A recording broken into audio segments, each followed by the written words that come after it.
Today we are counting down the oldest DC comics ever published to reach 500 copies graded 9.8 by CGC. Now, DC Comics has been around for over 90 years, but believe it or not, due to rarity, certain demand, and just a smaller market than Marvel has, there is not a single DC comic from 1935 to 1979 that has achieved this feat. So we are literally starting in the 80s, so every book on our list is from the Copper Age.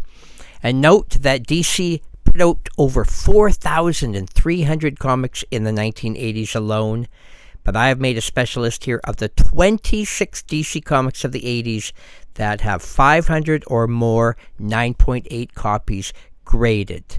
So let's dive in. DC Comics presents number 26, October 1980, cover date, is the oldest DC comic to reach this feat. First appearance of the New Teen Titans in a preview by Marv Wolfman and George Perez. It's the first appearance of Raven, Cyborg, and others.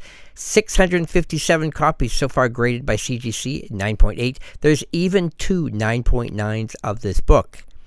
In second place, New Teen Titans number 2, December 1980. First appearance of Deathstroke the Terminator, Slade Wilson, and first appearance of Trigon in a cameo. 980 copies graded 9.8. There's even one 9.9. Well, we jump to 1982, December, Masters of the Universe, the first full comic book ever devoted to Masters of the Universe, based on the Mattel action figures. 766 copies graded 9.8. There is one 9.9. Well, believe it or not, almost the most graded comic of DC of the 80s, Omega Men number 3, June 1983, first appearance of Lobo, and we've got Keith Giffen and Mike DiCarlo cover and art. 3,700 copies graded 9.8. So this is the oldest DC comic to reach 1,000, 2,000, 3,000 copies, 9.8, but there is not a single 9.9. Major key book. I'm personally always surprised that people think this is a good investment book. There's just so many copies graded, including another 3,100 9.6s. New Teen Titans Annual number 2, 1983. First appearance of Vigilante. And this has 514 9.8s. Detective Comics number 27, 1984. Yes, this is the first appearance of Batman from 1939, but this is like a 45th anniversary issue. It's an Oreo cookies giveaway, Bob Kane cover. But surprisingly, this reprint book has been heavily speculated on, 739 9.8s and even a 9.9. Tales of the Teen Titans, number 44, July 1984. Dick Grayson becomes Nightwing. First appearance of Jericho and the origin of Deathstroke. 1,049 copies graded, including 4 9.9s. Well, the big event of the 80s for DC was Crisis on Infinite Earths, number 1, April 1985. First appearance of Blue Beetle and Detective Carp in DC Comics. They had originally come from other publishers in the Golden Age. Wraparound cover, Marv Wolfman's story, 1,073 copies graded 9.8 and 2 9.9s. Well, there are other key issues in this miniseries, including number 7, October 1985, The Death of Supergirl in George Perez cover art, 1,023 copies graded 9.8 and 1 9.9.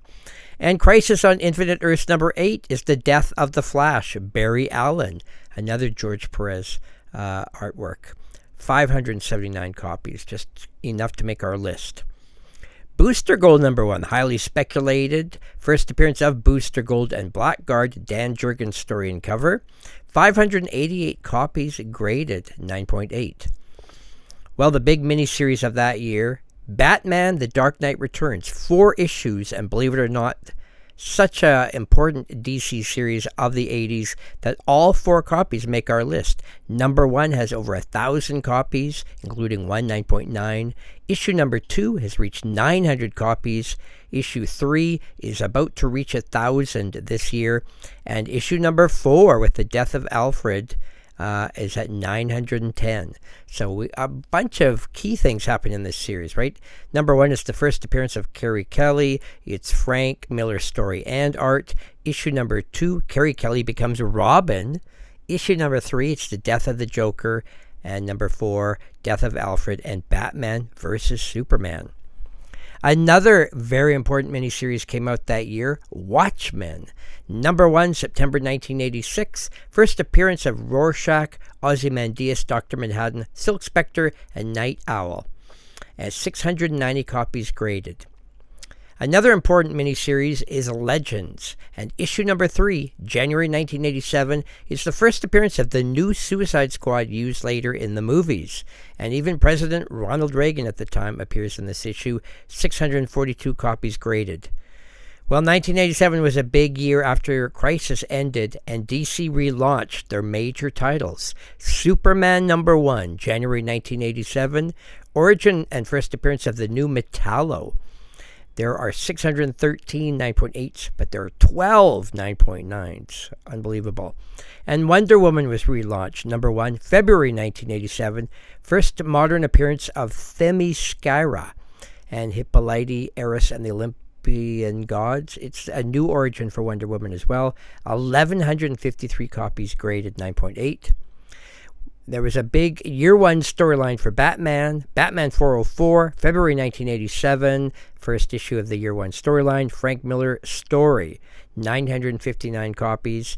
And Batman 406, part 3, also has reached the milestone, 534 copies. Well, the biggest one-shot of the 80s for DC was Batman, The Killing Joke. Many, many printings. I think there's 15 printings. Each cover has a different color for the writing. The Joker cripples Barbara Gordon, Batgirl, in this Alan Moore story. And believe it or not, 5,200 copies graded 9.8, 49 9.9s, and 15 copies graded 10. Perfect 10. This is the most graded DC comic of the 80s. Next, Action Comics number 1. It's a reprint for the 50th anniversary, Joe Shuster cover. And there are 504 copies graded, just enough to make our list. V for Vendetta number 1, September 1988, wraparound cover. Alan Moore story and David Lloyd cover art. 659 copies. Sandman number 1, one of the most important DC comics launched. First appearance of Morpheus, Wesley Dodds cameo, Neil Gaiman's story. 1,300 copies graded 9.8. And the last comic of the 80s to make our list, Batman 442, December 1989. First appearance of Timothy Drake in the Robin costume. We also got Two-Face and Nightwing appearing. And there are 739 copies. So we have 26 comics from DC with over 509.8s.